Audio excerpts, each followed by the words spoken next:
Okay, so we are starting with illustration number 7. चलो start करते हैं.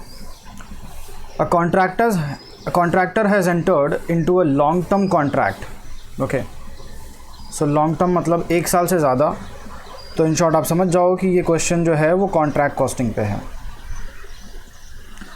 At an agreed price of 17,50,000, so this is contract price, subject to an escalation clause of for materials and wages as spelled out in the contract, and corresponding actuals are as follows.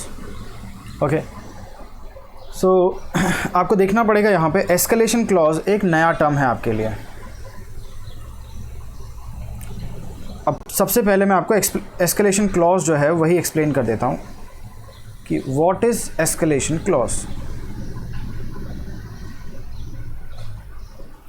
What is escalation clause. तो पहले आप ये समझिए कि contracts जो है वो कितने टाइप्स के होते हैं. सो टाइप्स ऑफ कॉन्ट्रैक्ट.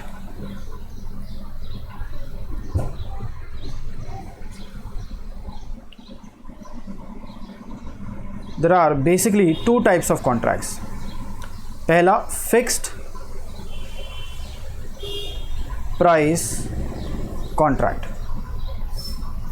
मतलब कॉन्ट्रैक्ट शुरू करने के पहले ही ये डिसाइडेड है कि आपको इस कॉन्ट्रैक्ट के कितने पैसे मिलेंगे. ओके, मान लो ये कॉन्ट्रैक्ट 10 करोड़ का है तो पहले से ही डिसाइडेड है. अब आपको चाहे फ़ायदा हो या नुकसान हो 10 करोड़ रुपए ही कॉन्ट्रैक्ट ही आपको पे करेगा.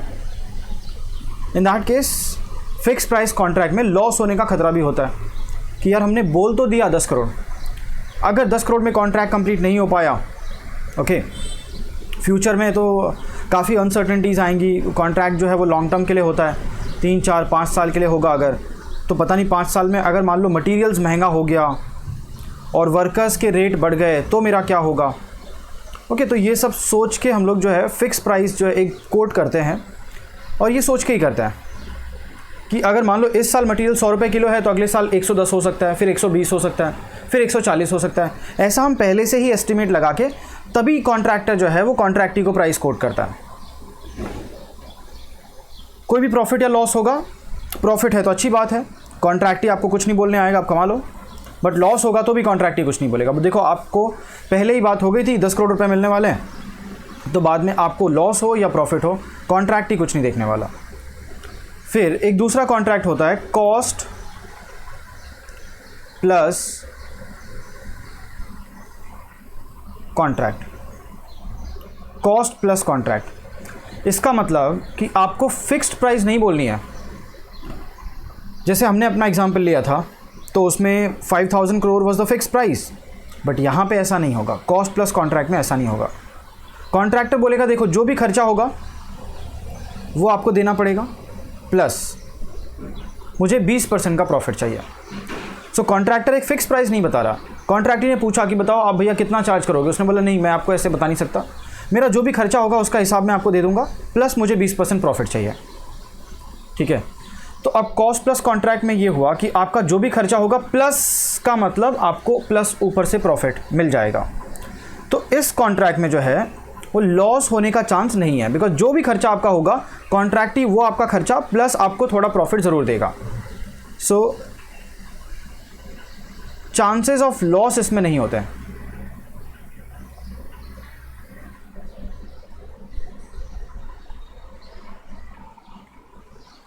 This is always profitable.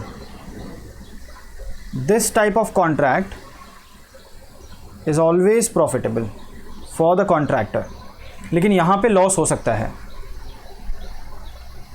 Chances of loss are there. अच्छा, लॉस क्यों होगा? मैंने तो यार काफ़ी एस्टीमेट लगा के ही बताया था कॉन्ट्रैक्टी को कि देखो मेरे जो भी खर्चे होंगे, मैंने उनको बताया नहीं कि मेरा क्या खर्चा होगा, मैंने सिर्फ एक प्राइस कोट कर दी. बट मेरे माइंड में कैलकुलेशन तो चली होगी कि हाँ मेरा ये खर्चा होगा प्लस मैं इतना प्रॉफिट कमाऊंगा तो मुझे इतना प्राइस कोट कर देना चाहिए. मैंने चलो कोट कर दिया. किसी ने पूछा कि भैया आप, जैसे मंदिर की बात हुई थी कि आप 5000 करोड़ लोगे, तो 5000 करोड़ में कहीं ना कहीं पतंजलि ने अपना प्रॉफिट जो है वो माइंड में रखा होगा. लेकिन अगर लॉस हो गया तो उनको खुद बेयर करना पड़ेगा। और लॉस क्यों होगा? लॉस तब होगा जब मटेरियल और वेजेस, ठीक है, मटेरियल और वेजेस इनका प्राइस एक बहुत ज़्यादा बढ़ जाए, जो कि आपने अज्यूम नहीं किया था शायद। अब नॉर्मल कोई प्राइस में इंक्रीज़ हो जाए, अचानक मान लो हम जहाँ से मटेरियल्स मंगवा रहे थे वहाँ पे फ्लड आ गई, या कुछ बाढ़ आ गई, या आग लग गई वहाँ पे समझ लो, ठीक है, या सूखा पड़ गया, जो कुछ भी हुआ, और उसकी वजह से मटेरियल के प्राइसेस रातों रात जो है ना बहुत बढ़ गए, और फिर कॉन्ट्रैक्टर को हो गया नुकसान। तो कॉन्ट्रैक्टर है ना, इन दैट केस कॉन्ट्रैक्ट में हमेशा एक क्लॉज लिखवा लेगा, एक लाइन कॉन्ट्रैक्ट में लिखवा लेगा वो, chances of loss are there because of abnormal increase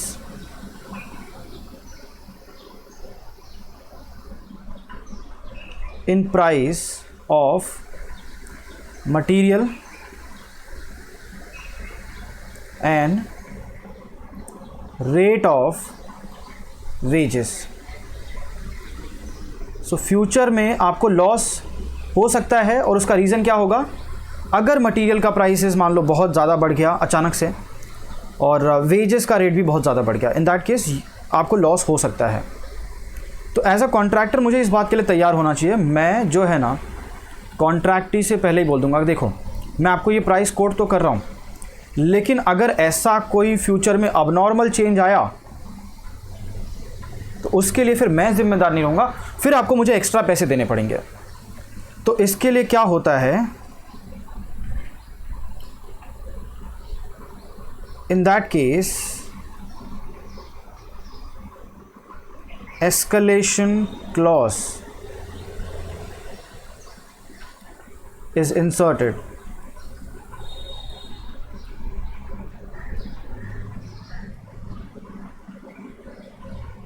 in the contract।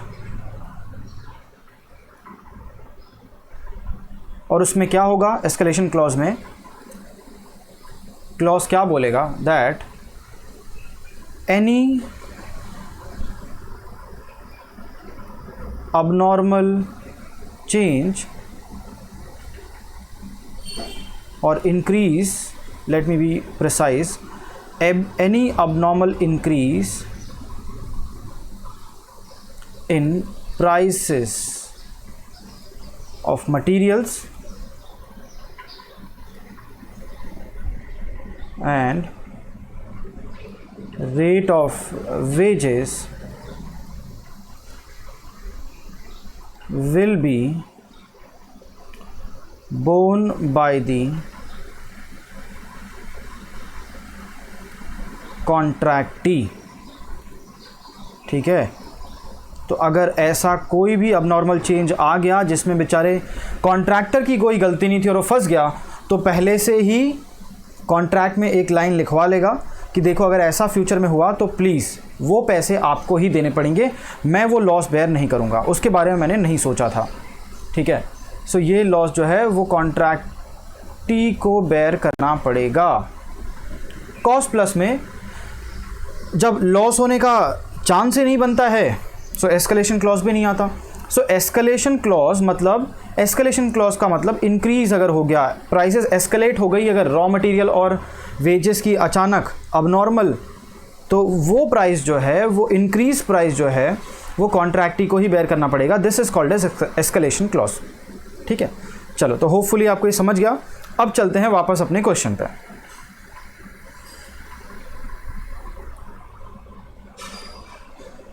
तो यहाँ पे एस्केलेशन क्लॉज भी है। स्टैंडर्ड मतलब क्या होना चाहिए था और एक्चुअल मतलब क्या हो गया। So for this contract material A, B and C, इनका 5000, 3500 और 2500 टन्स क्वांटिटी यूज़ होना चाहिए था इस रेट से, और इतना टन्स यूज़ हुआ इस रेट से। तो अगर आप ध्यान दोगे तो आपकी क्वांटिटी भी चेंज हुई है और रेट भी चेंज हुआ है। लेकिन एक बात का ध्यान देना, रेट में चेंज के लिए चलो कॉन्ट्रैक्टी जो है वो आपको पैसे तो दे देगा, बट अगर क्वांटिटी आपने ज़्यादा कंज्यूम कर ली तो ये आपकी गलती है, कॉन्ट्रैक्टर की गलती है। ये तो भैया आपकी गलती है, आपने ज़्यादा कंजम्पशन क्यों किया, आप केयरलेस थे, आपने वेस्टेज किया होगा। आप वेस्टेज करोगे एज ए कॉन्ट्रैक्टर और आप ऐसा सोचते हो कि आपको उस अबनॉर्मल वेस्टेज का पैसा कॉन्ट्रैक्ट ही देगा, ऐसा नहीं होगा, ठीक है। तो चेंज इन क्वांटिटी के लिए एस्केलेशन क्लॉज नहीं होता, escalation clause is for abnormal increase in the price, not in quantity. तो आपको प्राइस का ही डिफरेंस देखना है।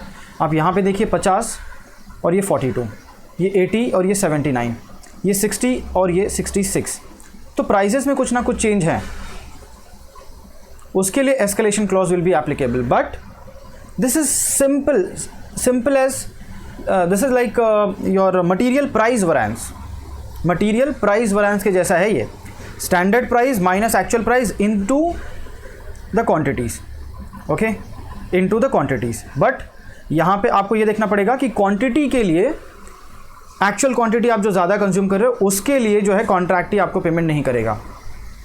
तो उसने बोलेगा देखो हमने तो 5000 टन, 3500 टन और 2500 टन की बात हुई थी हमारी, आप ज़्यादा कंज्यूम करते हो, आपकी गलती है, मैं नहीं देखने वाला वो, ठीक है। तो आपको जो क्वांटिटी लेनी चाहिए वो स्टैंडर्ड क्वांटिटी को लेके ही कैलकुलेशन करना चाहिए। सेम वे वेजेस, वर्कर्स को इतने इतने आवर्स लगने चाहिए थे और ये होना चाहिए था रेट, जबकि इतने आवर्स लग गए और ये हो गया रेट। तो हमको आर से मतलब नहीं है, कोई मतलब नहीं है, अपने को मतलब है सिर्फ क्वांटिटी से, ठीक है। So reckoning the full actual consumption of material and wages, full actual consumption of material and wages, the company has claimed a final price of 17,73,600 whereas the contract was for 17,50,000। तो बताओ कितने पैसे ये लोग extra मांग रहे हैं, 1750 and 17,73,600, 23,600 extra मांग रहे हैं। बोलते भाई एस्केलेशन क्लॉज लगा है, आपको इतना पैसा देना पड़ेगा। बट इन्होंने एक्चुअल कंजम्पशन भी देख लिया, यार आप एक्चुअल में ज़्यादा कंजम्पशन करोगे तो वो कॉन्ट्रैक्ट की गलती थोड़ी है, तो आप एक्चुअल कंजम्पशन मत लो प्लीज़, आप स्टैंडर्ड कंजम्पशन की बात करो। हाँ, प्राइस में डिफरेंस है, उसके लिए the contract is agreed to pay. चलो, give your analysis of admissible escalation claim, कि एस्केलेशन क्लेम कितना होना चाहिए, and indicate the final price payable. तो फाइनल प्राइस क्या होगी, जो भी आपका कॉन्ट्रैक्ट है प्लस द एस्केलेशन मनी। तो मैं लिख देता हूँ यहाँ पे फाइनल जो प्राइस होगा, what will be the final price of the contract,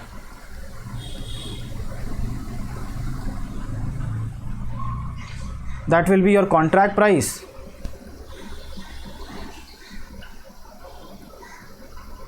plus the escalation money plus the escalation money if at all it is there, okay। और यहाँ पे क्या फाइनल प्राइस होगा, यहाँ क्या फाइनल प्राइस होगी, this will always be total cost plus total cost plus the agreed profit,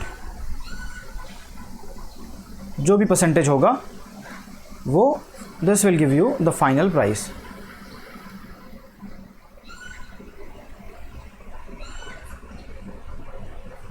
total cost plus the agreed profit. तो अभी हम फिलहाल फिक्स्ड प्राइस कॉन्ट्रैक्ट की बात कर रहे हैं। चलो, okay, now let's start with the solution।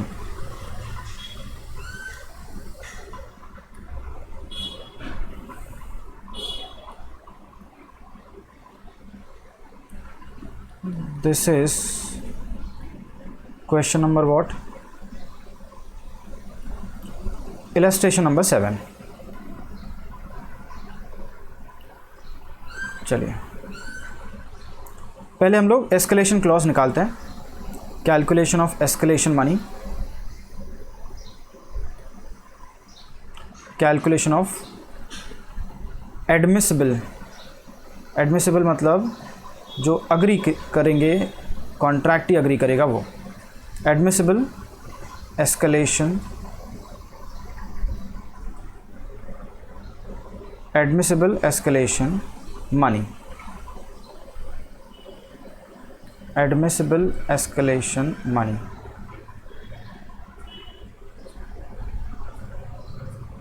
देखना भी, so what you have to take, first हम मटेरियल्स की बात करते हैं।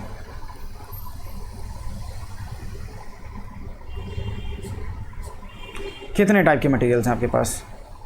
ए, B and C. So materials A, material B and material C. चलिए देखिए, सबसे पहले what is your standard price.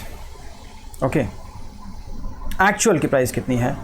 अगर ये ज़्यादा हो गई होगी, so obviously you will have to, the contractor will have to pay. And then the standard price.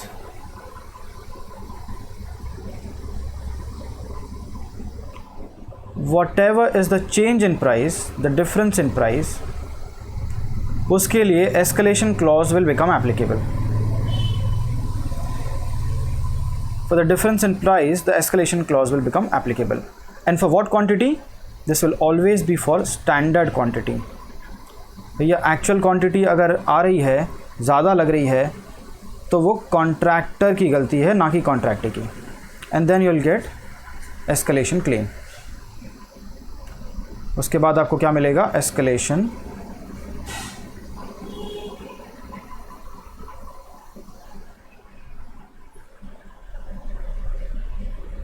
Claim. चलिए बात करते हैं पहले रॉ मटेरियल ए की. What was the actual price? 48, 79 and 66. 48, 79 and 66. जबकि प्राइजेस होने क्या चाहिए थे? होने चाहिए थे 50, 80 and 60.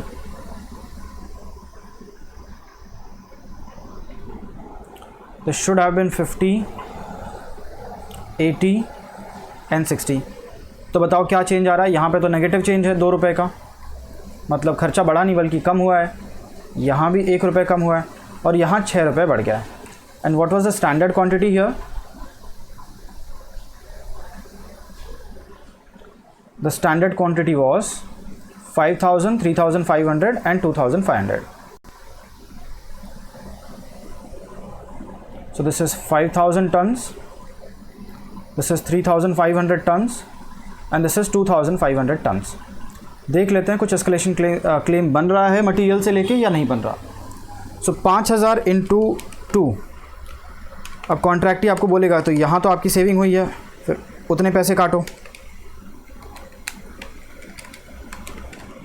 5000 into 2, this is 10,000 and 10,000 what? 10,000 की तो ये सेविंग है भैया. 3500 ये भी नेगेटिव आएगा, ये भी आपका खर्चा बचा है, सेविंग हो रही है. और 2500 इंटू 6, 15,000 आता है. यस.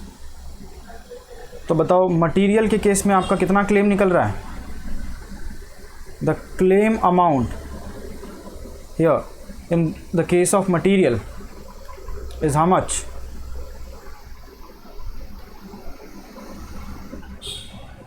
ये आपका 1500 का क्लेम आ रहा है, मटेरियल का क्लेम. चलो material is done. Now labour and wages. I will call this as wages. अच्छा, वेजेस कितने टाइप की थी? आई थिंक ये भी XYZ वेजेस थी. Yes. So wages X, Y and Z. Okay. What was the standard, no the actual rate, क्योंकि यार actual में अगर ज़्यादा हो गया होगा तो पॉजिटिव क्लेम बन जाएगा इनका. The actual rate per R, the standard rate per are,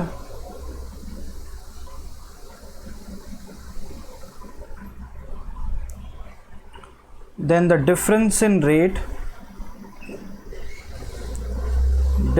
rate, इसी के लिए एस्केलेशन होगा. आर्स के लिए तो बिल्कुल एस्केलेशन नहीं होने वाला, बिकॉज अगर आप ज़्यादा आर्स लगा रहे हो तो ये आपकी गलती, आपने वर्कर्स से बराबर काम नहीं करवाया. इसमें कॉन्ट्रैक्ट की कोई गलती नहीं, हम जो भी काम कर रहे हैं कॉन्ट्रैक्टर कर रहा है और ज़्यादा आवर्स लगना मतलब ये कॉन्ट्रैक्टर की ही गलती है। So this is escalation claim.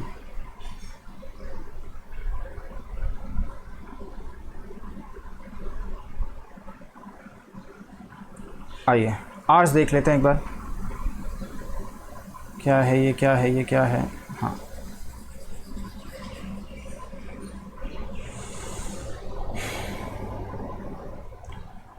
The rate is 72, 75 and 66, 72, 75 and 66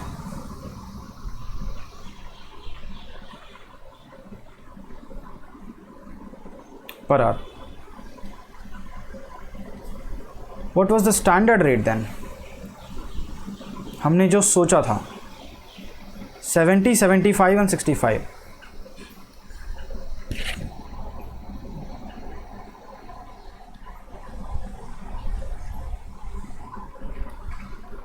तो यहाँ आपके 2 रुपये ज़्यादा चले गए, यहाँ कुछ भी नहीं हो रहा और यहाँ 1 रुपया ज़्यादा चला गया। दोनों जगह पॉजिटिव क्लेम बन रहा है। एंड देन कितने आवर्स लगने चाहिए थे उसके हिसाब से आपको पैसे मिल जाएंगे, 2500 और 3000। 2000 आवर्स, 2500 आवर्स एंड 3000 आवर्स। चलिए कितना क्लेम हो गया, यहाँ 4000 रुपये, यहाँ नील और ये 3000। सो यहाँ पे जो टोटल क्लेम आ रहा है, क्लेम ये हुआ 7000 का क्लेम मटेरियल में, और वेजेस में मटेरियल में 1500 और वेजेस में 7000। चलिए अब फाइनल प्राइस जो है वो निकाल लेते हैं, which is contract price, agreed contract price जो इनिशियली था, plus the escalation money. So calculation of final price. और मैंने आपको बताया अभी फाइनल प्राइस कैसे निकलेगी। Final price is nothing but the contract price plus आपका जो एस्केलेशन मनी है, amount. Okay, so what was your contract price? It was 17,50,000 plus escalation claim। दोनों जगह पे लगा आपका क्लेम, मटेरियल में भी और वेजेस में भी। So with respect to material it is 1500, wages 7000। So आपका क्लेम कितने का हो गया, 8500 का। सो बताओ what should be the price then, the final price payable. It should not be more than 17,58,500। The final price is 17,58,500। So hopefully this was an easy question for you। आप लोग सब समझ गए होंगे। ठीक है, तो हमने एस्केलेशन का क्लॉज देखा, वहाँ से क्लेम निकाला और क्लेम निकाल के फिर हमने कॉन्ट्रैक्ट प्राइस में ऐड करके फाइनल प्राइस निकाल दी। याद रखना, द एस्केलेशन जो क्लेम होता है, the escalation claim is only for the abnormal increase in the prices of materials and the rate of wages. It is not for the quantity. It is not for abnormal increase in the quantities. Because वो गलती तो contractor की भैया, market में price बढ़ गई, चलो contractor की कोई गलती नहीं, उसके लिए एक बार कॉन्ट्रैक्टी पैसे दे भी दे, बट अगर आप ज़्यादा क्वांटिटी कंज्यूम करते हो इसका मतलब आपने वेस्टेज किया है। वर्कर्स को ज़्यादा आवर्स लगे मतलब आपने वर्कर्स को ढंग से यूटिलाइज़ नहीं किया। ओके, अगर आप प्रॉपर मैनेजमेंट करते तो शायद ऐसा नहीं होता। तो ये कॉन्ट्रैक्टर की पूरी गलती है, कॉन्ट्रैक्टी उसके इस केस में कोई मदद नहीं करेगा, और सारा का सारा जो लॉस है वो कॉन्ट्रैक्टर को ही बेयर करना पड़ेगा। चलो, तो विद दिस अपने मॉड्यूल के जो इलस्ट्रेशन थे कॉन्ट्रैक्ट कॉस्टिंग के वो हो गए ख़त्म। अब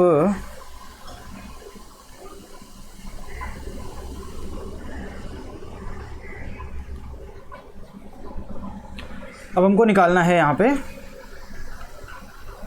इलस्ट्रेशन के बाद हम प्रैक्टिकल क्वेश्चन पे चल रहे हैं। Question number 1 was on job costing, तो अभी फ़िलहाल हमने उसको छोड़ दिया है। We are doing question number 2।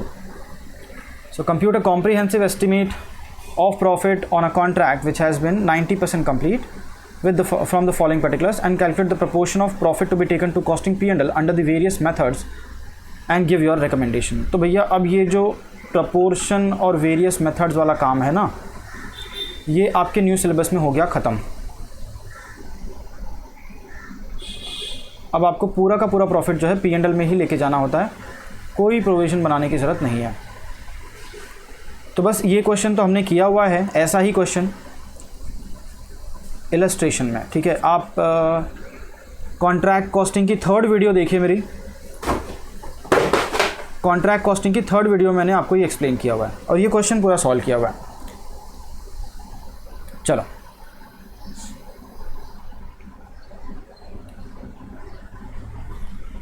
Illustration number 3। AKP Builders Limited commenced a contract on 1st April 2018 and the contract was for rupees 5 lakhs। 5 lakh रुपए का कॉन्ट्रैक्ट था। तो दिस इज़ कॉन्ट्रैक्ट प्राइस और ये फिक्स प्राइस कॉन्ट्रैक्ट है, पहले ही price मालूम पड़ गई अपने को। The actual expenditure for the period April 1, 2018 to March 31, 2019 and the estimated expenditure, मतलब उसके बाद जो खर्चा होने वाला है, हुआ नहीं है, होने वाला है, फ्रॉम April 1, 2019 टू 31 December 2019। दिसंबर तक क्यों? बिकॉज यहीं पे आपका कॉन्ट्रैक्ट जो हो जाएगा complete.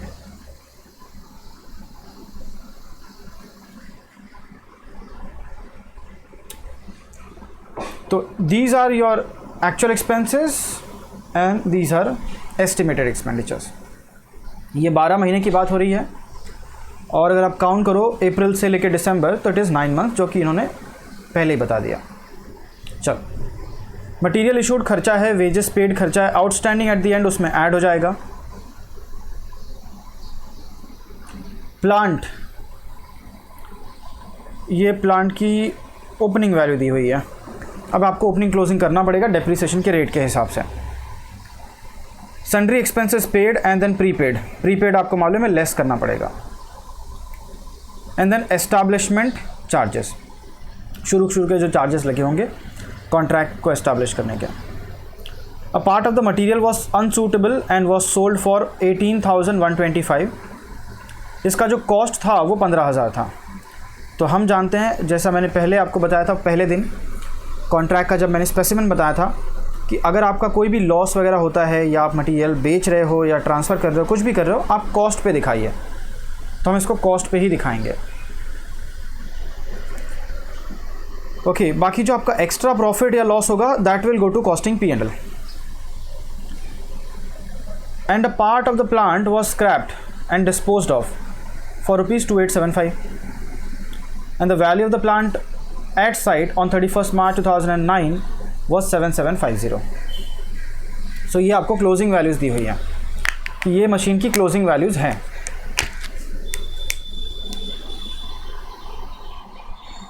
And the value of material at site was rupees 4250। ये भी क्लोजिंग है 31 March 2019 को। Cash received on account to date का मतलब एक्चुअल की बात हो रही है, अभी तक जो पैसे मिल चुके हैं, was rupees 1,75,000 out of the total price which is 5 lakh रुपया। तो पहले साल में तो बस इतने ही पैसे मिले थे अपने को।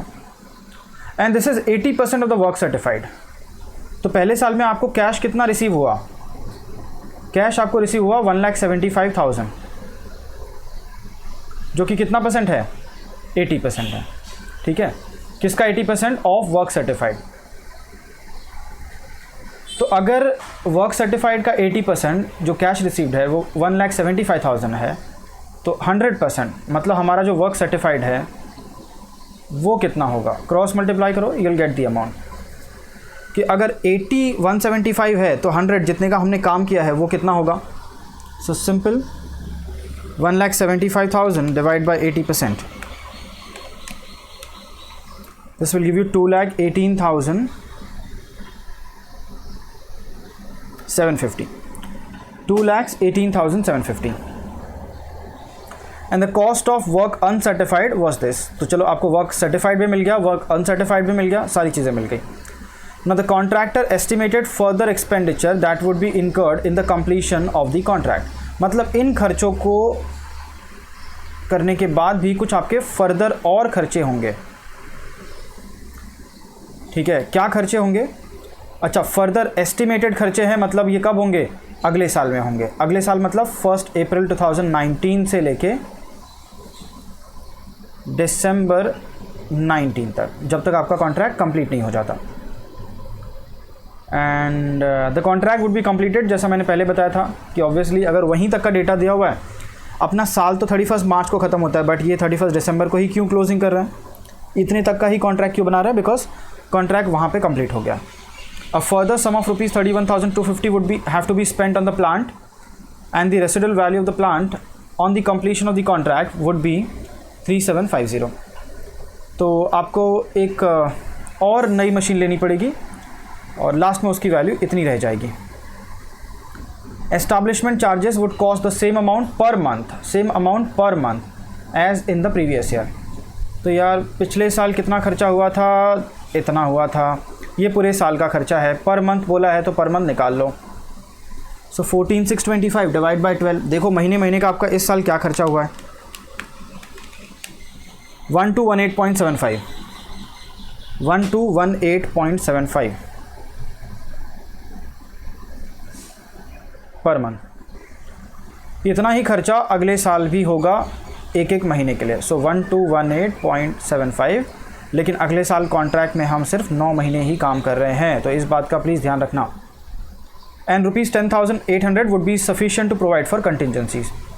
सो कंटिजेंसीज मतलब आपको ऐसा सोचना है कि हम जो खर्चा एस्टिमेट कर रहे हैं, कहीं अगर उससे भी ज़्यादा खर्चा हो गया तो क्या करें? तो कुछ पैसे तो होने चाहिए हमारे पास। तो हम अभी से एक कंटिजेंसी, एक प्रोविज़न बना के चलेंगे कि हमारा 10,800 का और खर्चा हो जाए, उतना पैसा भी हम लेके रखेंगे। Prepare a contract account for the year ended 31 March 2019 and calculate the estimated total profit on this contract. तो आपको अकाउंट तो इसी दिन बनाना है और इस दिन आपके पास एक्चुअल डेटाज होंगे। तो this is just like a normal contract. उसके बाद आपको फिर दूसरा पार्ट जो शुरू होगा, फिर आपको वापस कुछ कैलकुलेट करना है, एस्टिमेटेड टोटल प्रॉफिट। ठीक है, तो मैं आपको बताऊंगा कैसे एस्टिमेटेड टोटल प्रॉफिट निकालेंगे। दूसरे साल में जा रहे हो तो कंसिडर करो कि ये 2 साल का क्वेश्चन है, बस पहले साल का सब कुछ जो क्लोजिंग होगा वो दूसरे साल में लेके जाओ और दूसरे साल तक आपको जो टोटल प्रॉफिट मिलेगा वही आपका एस्टिमेटेड प्रॉफिट होगा। चलिए तो स्टार्ट कर देते हैं। बहुत ईजी क्वेश्चन है, मॉड्यूल का ये है आपका question number 3, practical question number 3।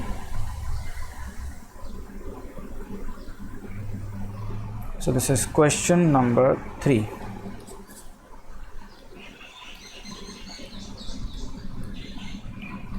Contract account for the year ended 31st March 2019।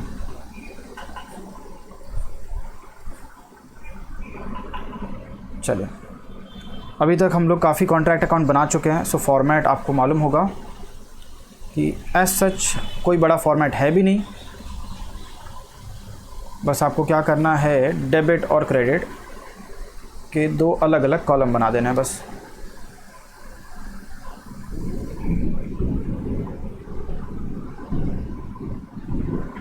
ये लीजिए मैंने बना दिया column.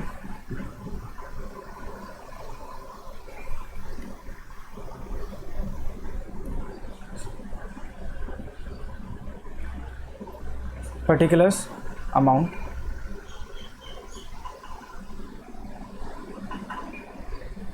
okay, and then particulars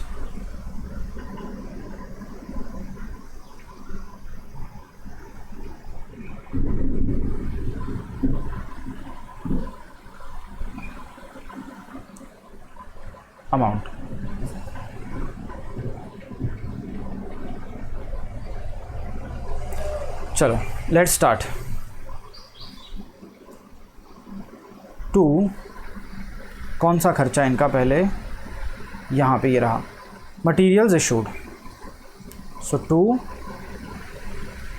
materials issued, कितना खर्चा हुआ है 90,000। The expense is 90,000। Then the wages paid 75,000 और आउटस्टैंडिंग है 6250, तो वो भी ऐड हो जाएगा। सो 2 wages, this will be obviously paid plus the outstanding. Paid is what 75, outstanding is 6250, so 75,000 plus 6250, this would give you 81,250.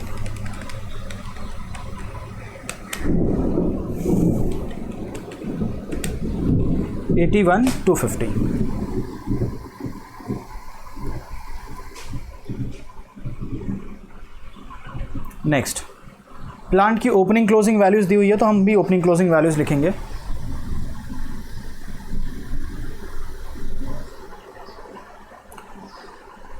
Plant 25,000 opening value,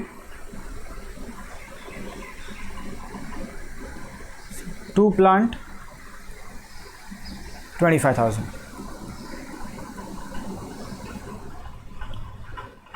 अगले साल हम लोग और प्लांट लेके आने वाले, बट इस साल नहीं। Then sundry expenses paid minus prepaid 7250 minus 625, sundry expenses paid minus prepaid.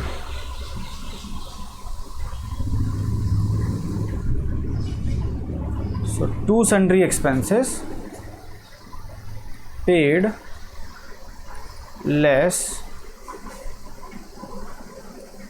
Prepaid. चलिए, पेड इज 7250, 625 इज प्रीपेड, जो कि उसमें इंक्लूडेड है। सो 7250 माइनस 625,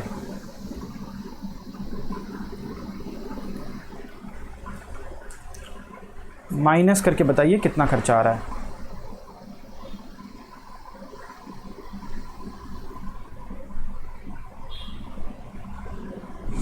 $7250 minus 625,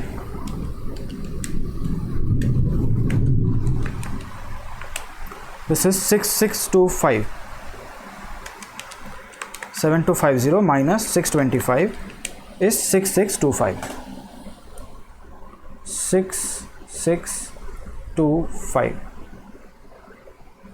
इसके बाद आपका एक और खर्चा रह गया है, एस्टैब्लिशमेंट चार्जेस। सो 2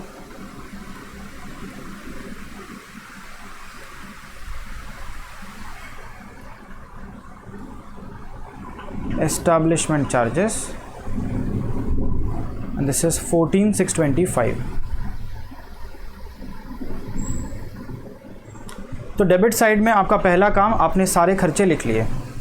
अब आपको क्या करना पड़ेगा, बिल्कुल क्रेडिट साइड में आके जो भी स्टॉक है और प्लांट की वैल्यू है वो लिख डालिए।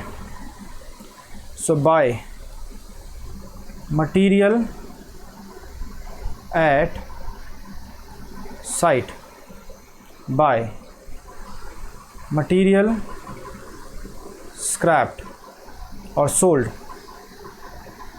Bye plant at site, by plant scrapped, और लास्ट में by WIP. And as you know, WIP will have 2 parts. First is work certified and then work uncertified. So work certified and work uncertified. अब इन सब की values जो है एक बार लेके आते हैं। चलिए वैल्यूज़ लेके आ जाएं।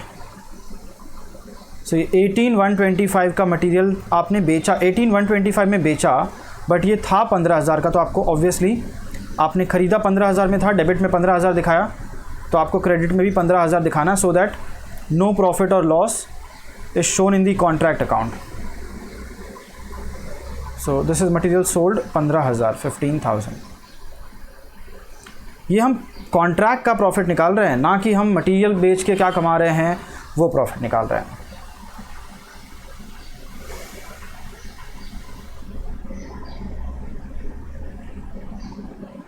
At the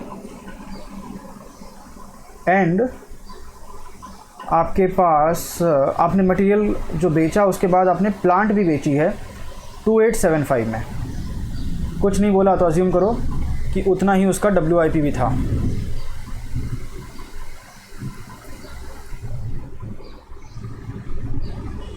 then the value of plant is 7750 और मटेरियल 4250.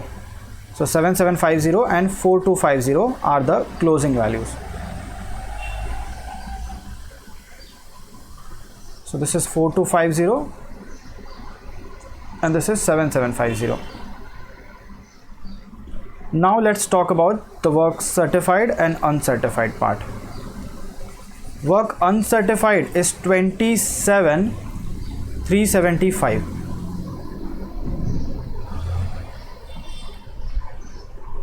$27,375 एंड वर्क अनसर्टिफाइड के लिए हम एक छोटा सा वर्किंग कर लेते हैं.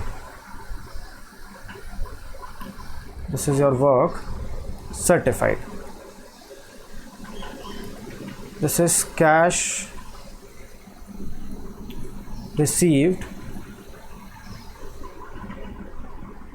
Upon 80%. So this was 1,75,000 divided by 80%. This gave you 218,750. 2,18,750 rupees. 2,18,750. 2,18,750. चलो अब फटाफट जो है इनको हम कर देते हैं क्लोज, बिकॉज हमारे सारे खर्चे आ चुके हैं. चलिए अकाउंट को क्लोज करिए और मुझे बताइए आपको कुछ प्रॉफिट हो रहा है या लॉस हो रहा है. क्या हम लोग पहले साल में कुछ कमा रहे हैं या गंवा रहे हैं? ओके, मैं क्रेडिट साइड का टोटल पहले करता हूँ. 4250 plus 15,000 plus 7750 plus 2875 plus 2,18,750 plus 27,375. तो ये आ रहा है 2,76,000. आप लोग भी कैलकुलेट करते रहिए. 2,76,000 आना चाहिए. चलिए अब क्रेडिट साइड में देख लेते हैं. 90,000 प्लस 81,250 प्लस 25,000 प्लस 6,625 प्लस 14,625. ये आ रहा 2,17,500 माइनस 2,76,000 करके देख लीजिए. आपको 58,500 का नोशनल प्रॉफिट आ रहा है, बिकॉज अभी कॉन्ट्रैक्ट कंप्लीट नहीं हुआ यार. तो अभी आप जो भी कमा रहे हो प्लीज़ उसको नोशनल ही बोलो, एक्चुअल मत बोलो यार. एक्चुअल तब बोलना जब कॉन्ट्रैक्ट आपका ख़त्म हो जाए तब. So this is 2 notional profit, and this will go to obviously costing P&L. So to costing P&L and this is your notional profit.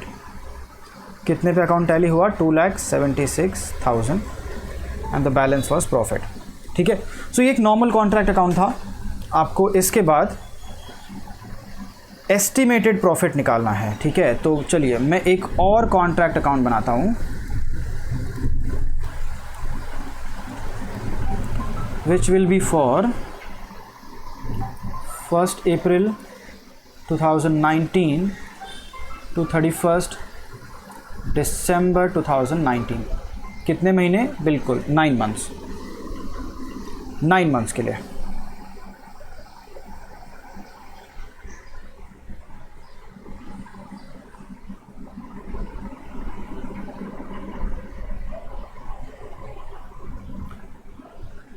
अब ये तो नेक्स्ट पीरियड आ गया, this is not the first year. Okay, 1 साल तो निकल चुका है, मतलब काफ़ी सारे जो है ना ओपनिंग वैल्यूज़ अब आएंगे। जो आपके पिछले साल के क्लोजिंग थे वो इस साल के ओपनिंग बनेंगे। सो आपको ओपनिंग वैल्यूज़ भी लेनी है।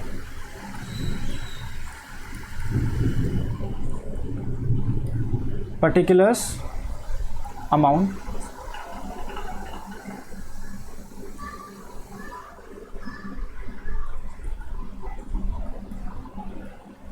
particulars amount. ओके, सबसे पहले क्या आएगा? सबसे पहले आपको ओपनिंग वैल्यूज ही लिखनी होती है, कोई भी अकाउंट आप बनाओ। सो 2 लास्ट ईयर का जो हमारा मटीरियल एट साइट था वो लिख लेते हैं। 2 जो लास्ट ईयर हमारे पास प्लांट पड़ी थी वो लिख लेते हैं, plant at site.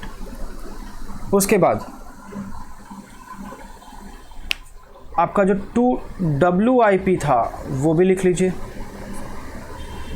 Work certified and work uncertified, work certified and work uncertified. ठीक है, सुनिए अभी।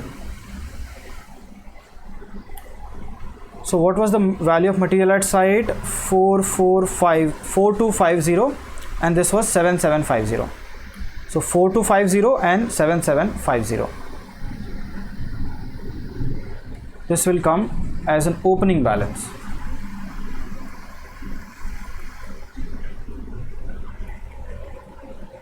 This was 2,18,750 and the value of work, cost of work uncertified was 27,375. So this is 27,375.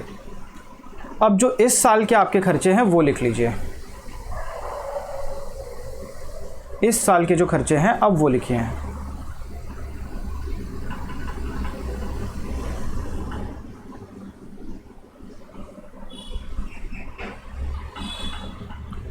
इस साल मतलब नेक्स्ट ईयर की बात हो रही है।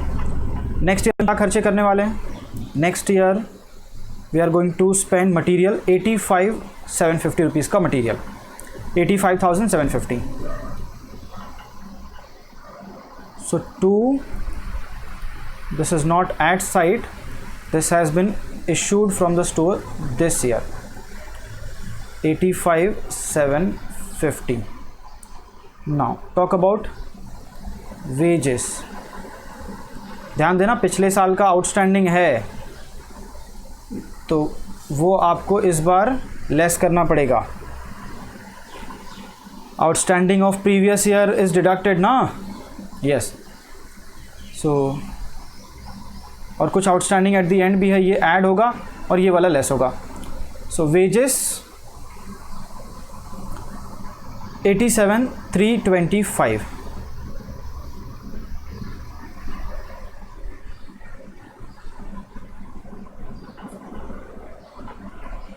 paid 87,325. Add outstanding current year less outstanding previous year. Okay, चलिए 87,325 is the amount paid this year. 8,300 add करिए, 6,250 लेस कर दीजिए, plus 8,300 minus 6,250. So tell me what will be the final value in this case. This will be 87,325 plus 8,300 ये बाकी है। So 95,625 minus 6,250, so ये आ रहा 89,375, 89,375. Okay, yes, बाकी क्या है? और क्या खर्चे हैं? Sundry expenses are there 6875। इस साल कुछ प्रीपेड नहीं है, बट पिछले साल का प्रीपेड है जो आपने वहाँ लेस किया था, इस साल ऐड करना पड़ेगा। तो 6875 plus 625,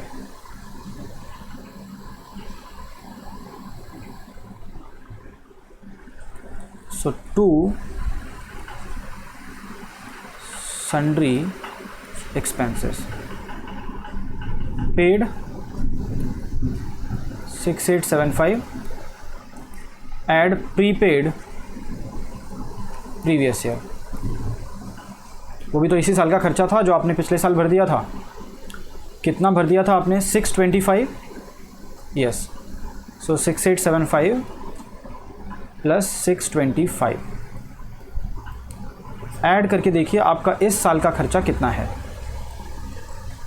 6875 plus 625, this is giving you 7500। सो 7500 रुपये आपके ये हो गए सन्ड्री एक्सपेंसेस। अब और क्या हुआ है मालूम है आपको? आपने कुछ फर्दर प्लांट इशू किया हुआ है। सो 2 फर्दर प्लांट इशूड 2। और क्या खर्चे होंगे ये देख लीजिए आप यहाँ पे। 31,250 का और खर्चा होगा प्लांट पे, तो लिख देते हैं 31,250। आपके पास कुछ मशीन तो पहले से ही थी, 31,250 की आपने एक और नई मशीन ले ली। उसके बाद चलो दिस इज़ डन। इसकी वैल्यू 3750 होगी, तो क्रेडिट साइड में जाके लिख देते हैं bye plant at site, and में इसकी वैल्यू हो जाएगी 3750।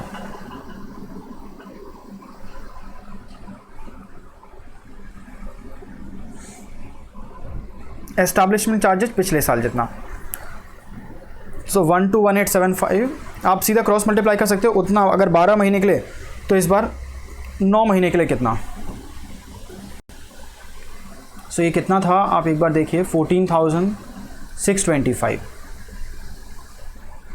This is establishment expenses charges.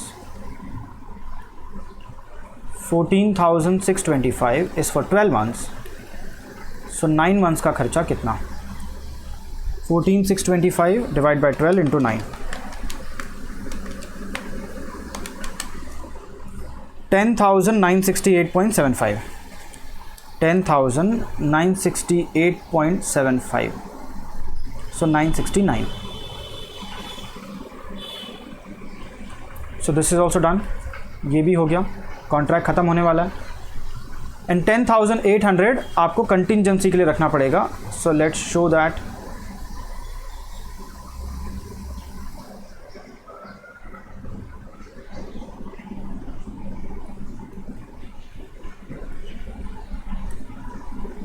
To contingencies 10,800। सारे खर्चे हो गए आपके, कॉन्ट्रैक्ट हो गया है कंप्लीट। मैंने आपको बताया जब लास्ट ईयर हो कॉन्ट्रैक्ट कंप्लीट हो जाए तो हम लोग फिर वर्क इन प्रोसेस नहीं दिखा सकते। इन दैट केस आपको क्या दिखाना पड़ेगा? You will have to show by contractee account. Contractee का नाम लिख लीजिए अब और उससे पैसे मांगना शुरू कर दीजिए। सो बाय कॉन्ट्रैक्टी अकाउंट 5 लाख रुपए, 5 लाख का ये कॉन्ट्रैक्ट था। कितना अमाउंट दिखाना है आपको? Contract price. ओके, प्लांट की वैल्यू हमने लिख दी। मटेरियल की कुछ वैल्यू नहीं है, मतलब सारा मटेरियल ख़त्म हो गया होगा और अब वर्क इन प्रोसेस का कोई सवाल उठता भी नहीं है। सो टैली करते हैं और देखते हैं इस साल हमने ये अगले 9 महीने में कितना कमाया है या कितना हम कमाएंगे।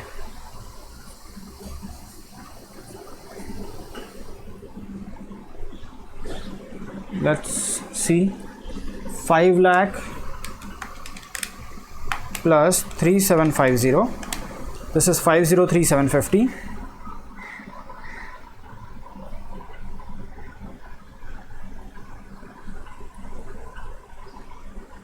यहाँ देखते हैं कितना आ रहा है debit side, 4250 plus 7750 plus 2,18,750 plus 27,375 plus 85,750 plus 89,375 plus 7,500 रुपये और सन्ड्री एक्सपेंसेस के, प्लस 31,250 का आपने नया प्लांट लिया, plus 10,969 for what the establishment charges, plus 10,800 for the contingencies. This is 493,769 minus 503,750. तो आपको प्रॉफिट आ रहा है 9981 का. This is 9981. So this will also go to costing P&L. Okay. So अब देखते हैं हमारा estimated profit कितना होगा. So estimated profit will be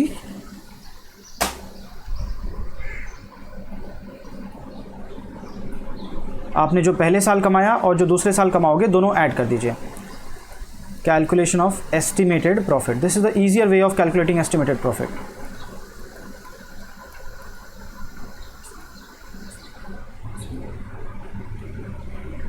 आपका 2018-19 का जो भी नोशनल प्रॉफिट था,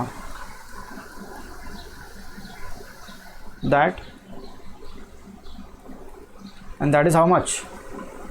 it was 58,500. It was 58,500 plus आप 19-20 में जो प्रॉफिट कमाने वाले हो, which obviously you are going to earn in future, so वो उस टाइम का प्रॉफिट होगा.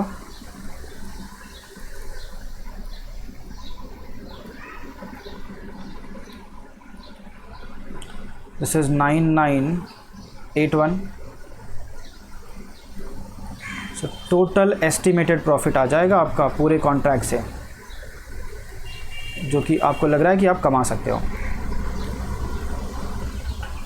This is 58,500 plus 9981, 68,481, 68,481. सो हमने एक एस्टिमेटेड प्रॉफिट भी निकाल लिया और कॉन्ट्रैक्ट अकाउंट भी बना दिया. चलिए अपना काम हो गया ख़त्म.